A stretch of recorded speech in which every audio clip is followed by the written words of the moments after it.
Hey y'all, this is Carla, Miss Carla. Just wanted to show you these delicious, beautiful looking turkey wings that I made today.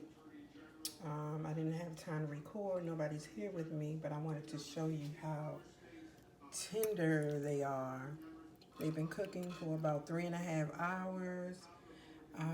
I used a little balsamic dressing on them, olive oil, salt, pepper, um, onion seasoning, some diced uh, carrots, onion, and celery.